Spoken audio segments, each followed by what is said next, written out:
مگر اس کا شوہر برکت خان اس پر راضی نہیں تھا، حالانکہ وہ اس کے 2 نوجوان بیٹوں کی دیکھ بھال کر رہی تھی، اس کے گھر کو اور بچوں کو سنبھال رہی تھی، مگر وہ اس کی ایک چھوٹی سی بچی کو رکھنے سے انکاری تھا۔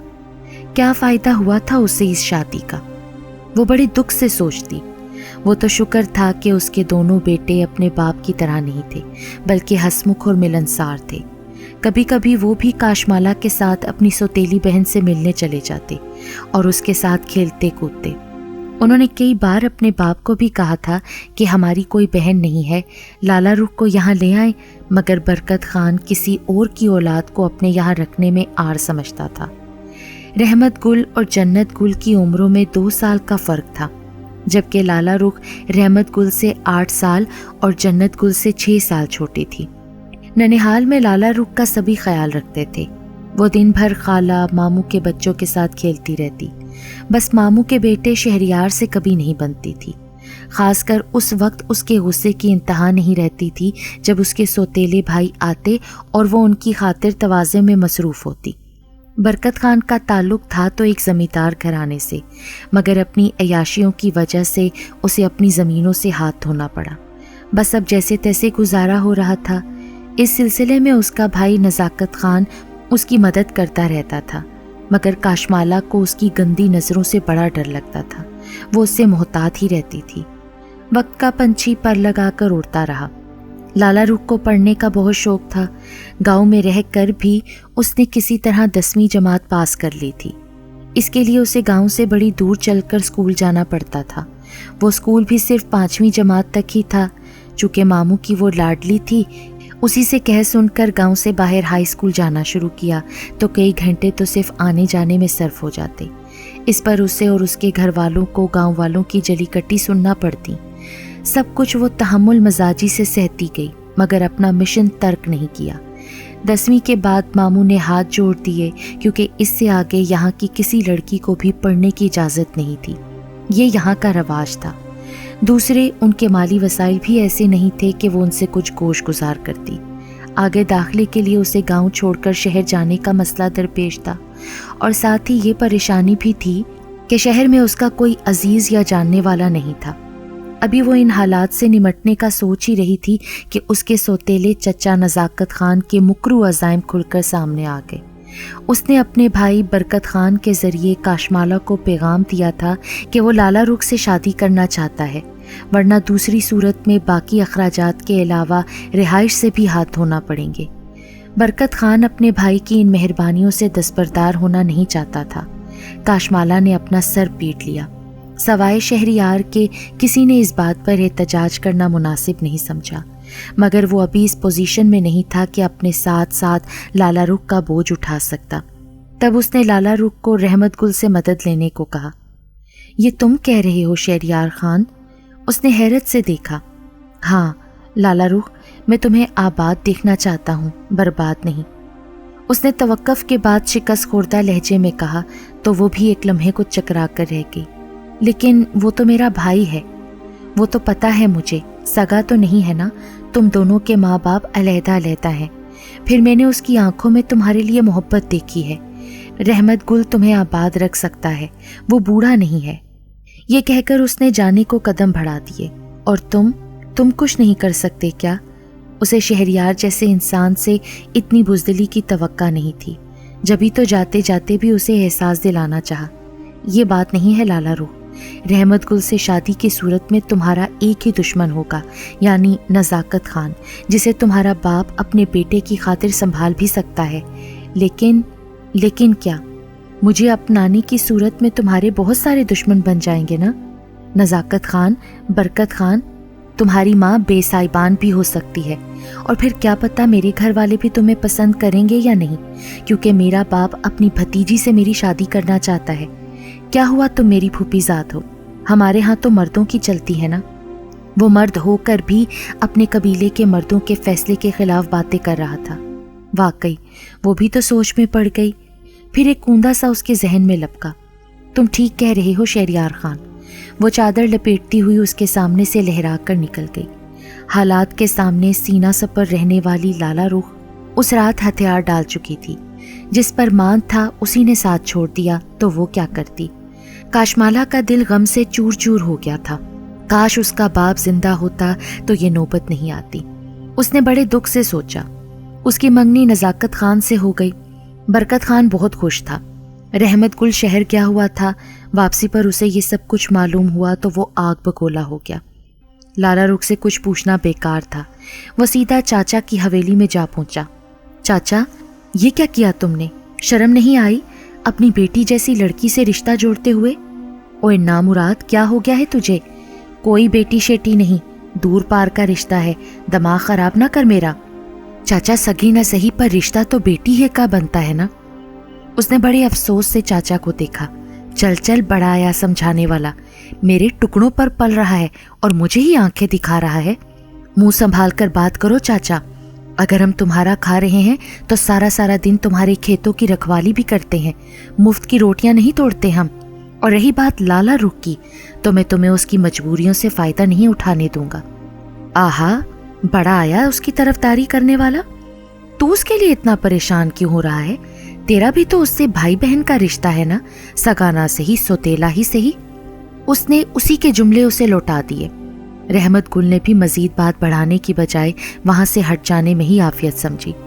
لالا رخ نے نزاکت خان سے شادی کرنے سے پہلے اپنے ڈاکٹر بننے والی شرط منوا لی تھی۔ نزاکت خان بھی ان دنوں کسی مسئلے میں الجھا ہوا تھا۔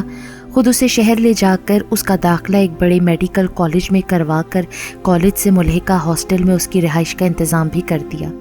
یہیں کے چوکیدار فضل دین کو سب کچھ سمجھا کر وہ گاؤں چلا گیا۔ اس کا مطلب یہ نہیں تھا کہ وہ اس کی طرف سے بے خبر ہو گیا تھا، بلکہ اس کے ہر پل کی خبر لیتا رہتا تھا۔ جوں جوں وقت گزرتا جا رہا تھا، لالا رخ کی گھبراہٹ اور پریشانیوں میں اضافہ ہو رہا تھا۔ آنے والے لمحوں کا تصور اسے ہولائے جا رہا تھا۔ کہاں وہ اور کہاں نزاکت خان، قوی الجثہ، بڑی بڑی مونچھیں، خرانٹ چہرے پر سرخ سرخ مدہوش آنکھیں، شاید پیتا پلاتا بھی تھا۔ اس کے ساتھ زندگی گزارنے کا تصور ہی اسے لرزا دیتا۔ کاش اس کے پاس اتنا کچھ ہوتا جو اس نے اس کے باپ بھائیوں پر خرچ کیا تھا تو اسے لوٹا کر اپنا آپ اس کی دسترس سے آزاد کرا لیتی۔ وہ بڑی حسرت سے سوچتی۔ پھر ایک دن کاتب تقدیر کو اس کی حالت پر رحم آ گیا۔ نزاکت خان پر تو پہلے ہی اسمگلنگ، قتل، اغوا برائے تاوان جیسے سنگین الزامات تھے۔ اس وقت ایک اور الزام میں پولیس اسے پکڑ کر لے گئی۔ اس نے اپنا بڑا اثر رسوخ استعمال کیا مگر اسے 18 سال قید کی سزا ہو گئی۔ تب لالا رخ نے اطمینان کا سانس لیا۔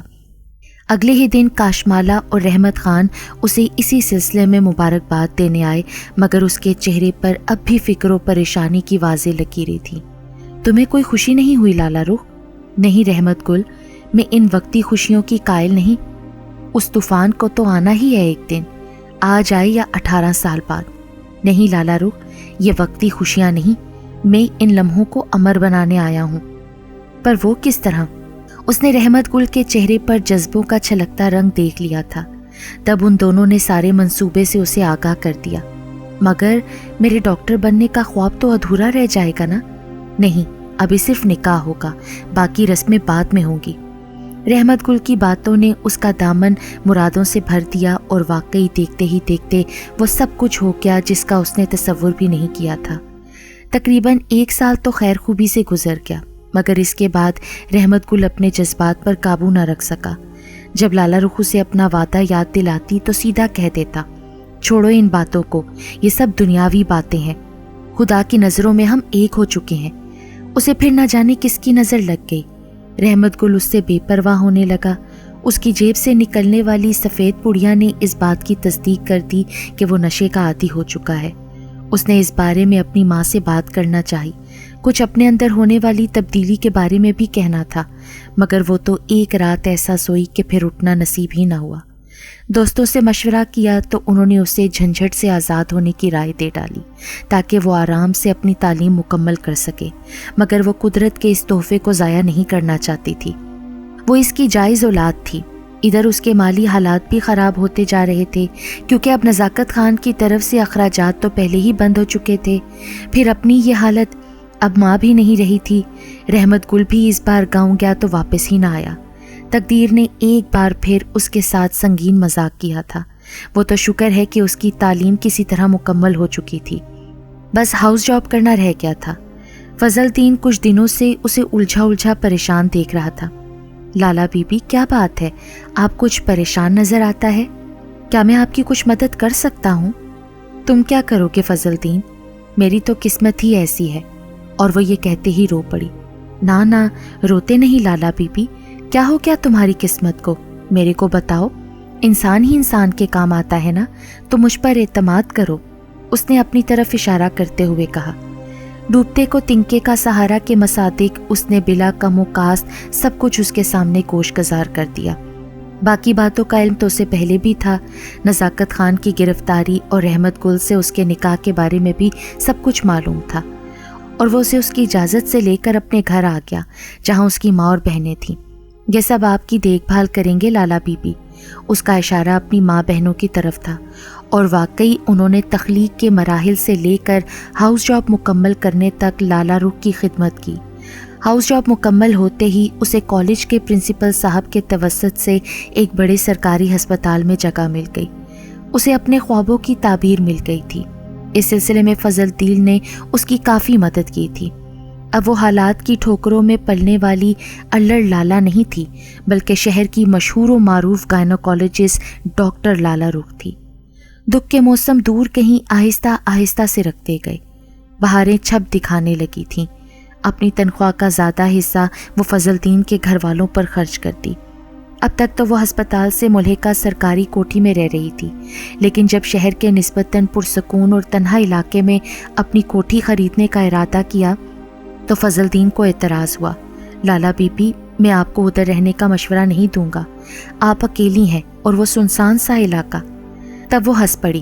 تم بھی کتنے بزدل ہونا فضل الدین، تم کیسے چوکیدار ہو؟ کیا فرق پڑتا ہے مجھے اس علاقے میں رہنے سے؟ میں نے تو ایک عمر اکیلے گزاری ہے، اب تو میرے ساتھ میرا بیٹا بھی ہے۔ اس نے بڑے فخر سے اپنے بیٹے کو دیکھا۔ چھوٹے صاحب یہاں کہاں ہوتا ہے، اسے تو تم نے اتنی دور ہاسٹل میں بھیج چھوڑا ہے، وہ کب ہر وقت یہاں ہوتا ہے؟ اچھا تو تم کسی ملازمہ کا انتظام کر دو، مالی اور خانسامے کا انتظام تو ہو گیا ہے، وہ تو سارے مسئلے طے ہو ہی جائیں گے۔ مگر کیا کہنا چاہتے ہو تم آخر؟ چوکیدار بھی تو آپ کو رکھنا ہوگا نا، اس کے لیے آپ میرا انتخاب کر لیں۔ لالا رخ کو بھلا کیا چاہیے تھا، جانا پہچانا اور بھروسے کا آدمی تھا۔ پھر تمہارے کالج کی نوکری کا کیا بنے گا؟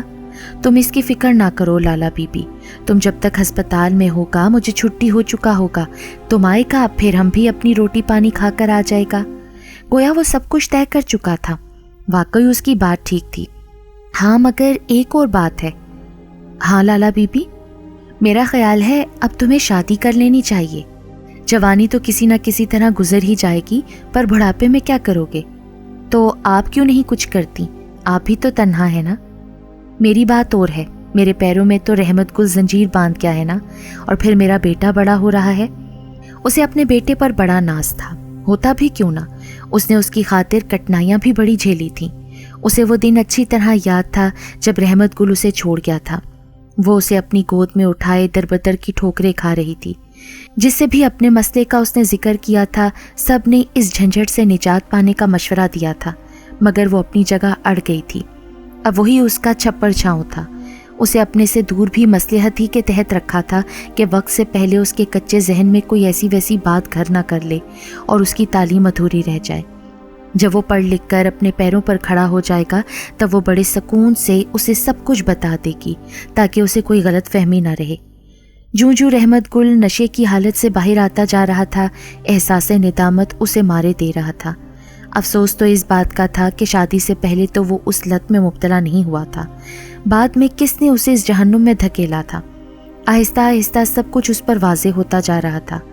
بہت بڑی سازش کا شکار ہوا تھا وہ، ورنہ وہ کب کا اسی طرح بے سر و سامانی کی حالت میں کوڑے کرکٹ کے ڈھیر پر ایڑیاں رگڑ رگڑ کر مر چکا ہوتا۔ نشے کی طلب نے سب کچھ اس سے چھین لیا تھا۔ نہ جانے اس کی کون سی نیکی کام آ گئی تھی کہ کسی ڈاکٹر نے اسے ہسپتال کے پچھواڑے کچرے کے ڈھیر پر پڑا دیکھ لیا۔ اس کی اچھائی نے ایک انسان کو اس طرح برباد ہوتے دیکھنا گوارا نہ کیا، جبھی تو اسے اپنے گھر لا کر بڑی توجہ سے اس کا علاج شروع کیا۔ گو کہ یہ بڑا محنت طلب کام تھا. بہت دن لگ گئے اسے ایک نارمل انسان کی جون میں واپس لاتے ہوئے.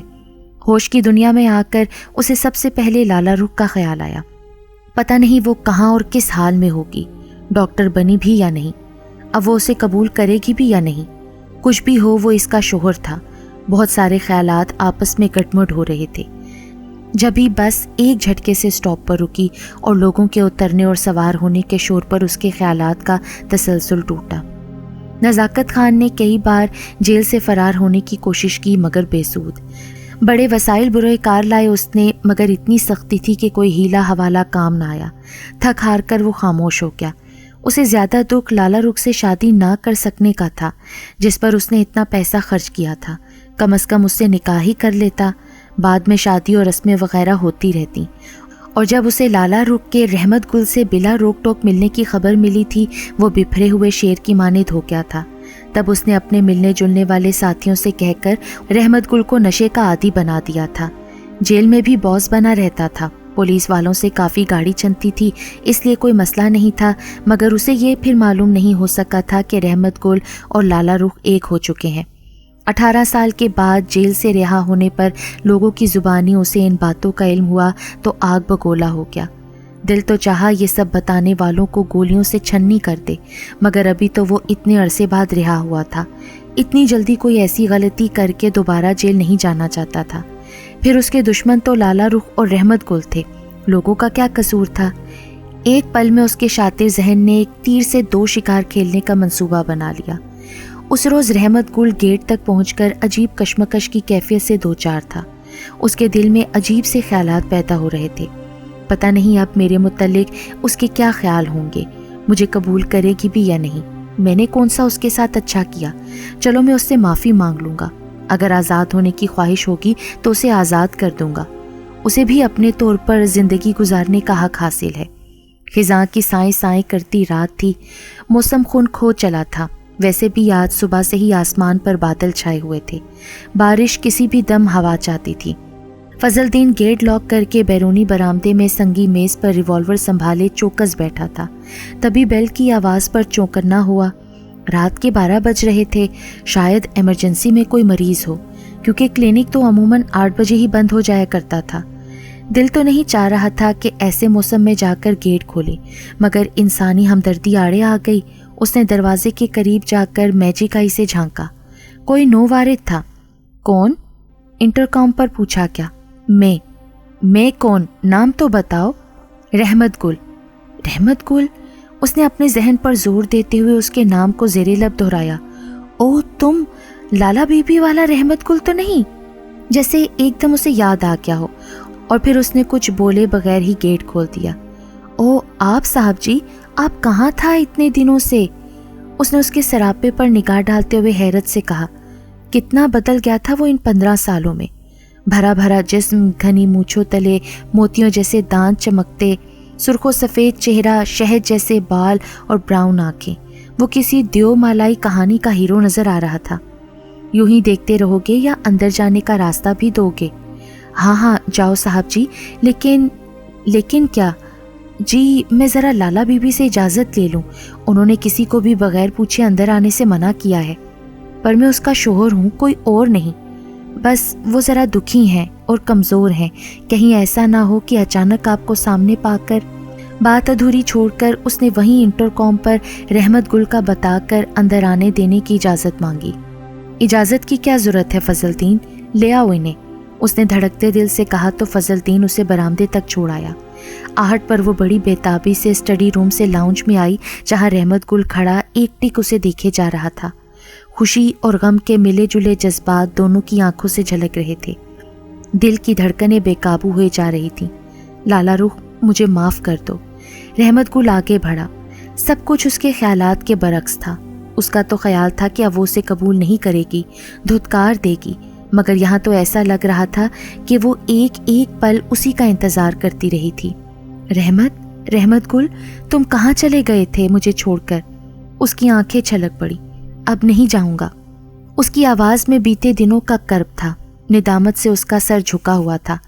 دونوں بیک وقت ایک دوسرے کی طرف بڑھے ہی چاہتے تھے، تبھی اچانک ہی گولی چلنے کی آواز آئی اور اس کے ساتھ لالا رخ لہرا کر زمین پر گر گئی۔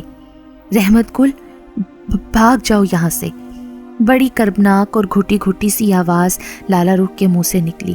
لالا لالا، وہ چیخے مار مار کر اس کی باتوں کی پرواہ کیے بغیر اس کی طرف لپکا جو قالین پر گری ہچکیاں لے رہی تھی۔ گولی عین اس کے دل میں پیوست ہو گئی تھی۔ اس کی سمجھ میں نہیں آ رہا تھا کہ وہ کیا کرے، قاتل کا پیچھا کرے جس کے بھاگنے کی آواز آئی تھی، یا لالا کو دیکھے۔ وہ کون تھا؟ یہاں تک کیسے پہنچا؟ بھاگتے بھاگتے وہ بجلی کا سلسلہ بھی منقطع کرتا گیا۔ یکدم پوری کوٹھی اندھیرے میں ڈوب گئی۔ فضل دین، پکڑو، قاتل کو پکڑو، وہ اس نے لالا کو مار دیا۔ رحمت گل چیختا ہوا باہر نکلا۔ فضل دین جو گولی کی آواز سن کر ادھر ہی بھاگتا آ رہا تھا، اچانک بجلی کے فیل ہو جانے پر وہ بھی حواس باختہ ہو گیا۔ کون؟ کہاں قاتل؟ اندھیرے میں اس کی طرف بھاگ کر آتے ہوئے رحمت گل پر اس نے فائل کھول دیا۔ قاتل تو نہ جانے کدھر سے فرار ہو گیا تھا۔ ادھر لالا رخ ٹھنڈی ہو رہی تھی تو ادھر رحمت گل بھی آخری سانسیں لے رہا تھا۔ گولیوں کی آواز سن کر پاس پڑوس والوں کو ڈکیتی کا گمان گزرا۔ سب اپنے اپنے گھروں میں دبک کر بیٹھ گئے۔ فضل دین موقع ضائع کیے بغیر لالا کے کمرے کی طرف بھاگا۔ ٹارچ کی روشنی میں اسے وہ زمین پر پڑی نظر آئی۔ لالا بی بی، اس نے جھنجھوڑا، مگر وہ تھی ہی کہاں۔ اس پر جیسے جنون سوار ہو گیا۔ وہ ٹارچ لے کر بھاگتا ہوا لان میں گیا جہاں اس نے قاتل کو گولی ماری تھی، مگر یہ کیا؟ یہ تو رحمت گل آخری ہچکی لے رہا تھا۔ صاحب جی، پہلے تو اسے گمان گزرا کہ شاید رحمت گل نے ہی لالا رخ کو قتل کیا ہے، مگر جب اس کے پاس گیا تو وہ کچھ کہہ رہا تھا، لیکن آواز بہت دھیمی تھی کہ اس کی سمجھ میں آتی۔ اس نے جھک کر اس کے منہ کے ساتھ کان لگا دیا۔ فضل دین، قاتل بھاگ گیا، تم نے اسے؟ کہتے کہتے اس کی گردن ڈھلک گئی۔ فضل دین کو یقین نہیں آ رہا تھا کہ لالا رخ مر چکی ہے۔ ایک بار پھر وہ بھاگتا ہوا اس کے کمرے میں پہنچا، ہر طرح سے چیک کیا، اور جب اسے اس کی موت کا یقین ہو گیا تو وہ سسک پڑا۔ وہ اس کے ہوتے ہوئے قتل ہو گئی تھی، اور خود فضل کے ہاتھوں ایک بے گناہ شخص کا قتل ہو چکا تھا، جبکہ لالا رخ کا قاتل فرار ہو گیا تھا۔ اب میں زندہ رہ کر کیا کروں گا؟ فضل دین کا دل اسے کچوکے لگا رہا تھا۔ اس کی غیرت اسے شرمندہ کر رہی تھی۔ اس نے اپنے ہی ریوالور سے خود کو ختم کر لیا۔ نزاکت خان جیل سے باہر آ کر کتنے دنوں تک رحمت گل کی مخبری کرتا رہا تھا، پھر لالا رخ کی کوٹھی کے آس پاس بھیس بدل کر جائزہ لیتا رہتا تھا۔ وہ ایک تیر سے دو شکار کرنا چاہتا تھا۔ اسے معلوم تھا کہ رحمت گل کسی بھی دن لالا رخ کے پاس جائے گا، اور وہی مناسب وقت ہوگا اسے موت کے پھندے تک پہنچانے کا۔ اور پھر ایک دن اسے اپنے مخبروں کی اطلاع ملی۔ وہ رحمت گل کا پیچھا کرتا ہوا وہاں تک پہنچ گیا۔ جب وہ اور فضل دین باتوں میں مصروف لالا کے کمرے کی طرف جا رہے تھے، وہ لان کی اگبی دیوار پھلانگ کر اندر آ گیا تھا۔ پہلے تو ادھر ہی جھاڑیوں میں چھپا رہا، جو ہی فضل دین رحمت گل کو اندر چھوڑ کر گیٹ کے ساتھ بنے اپنے کیبن میں بیٹھا، وہ برآمدے سے ہوتا ہوا ان کے کمرے کے دروازے کے پیچھے پستول تان کر آ کھڑا ہوا۔ وہ دونوں ایک دوسرے میں اس قدر محو تھے کہ انہیں احساس ہی نہیں ہو سکا کہ دروازے کے پیچھے کوئی نشانہ لے رہا ہے۔ بیک وقت 2 گولیاں اس کے سینے میں اتار کر وہ تیزی سے گیراج کے کونے میں نصب فیوز اڑاتا گیا۔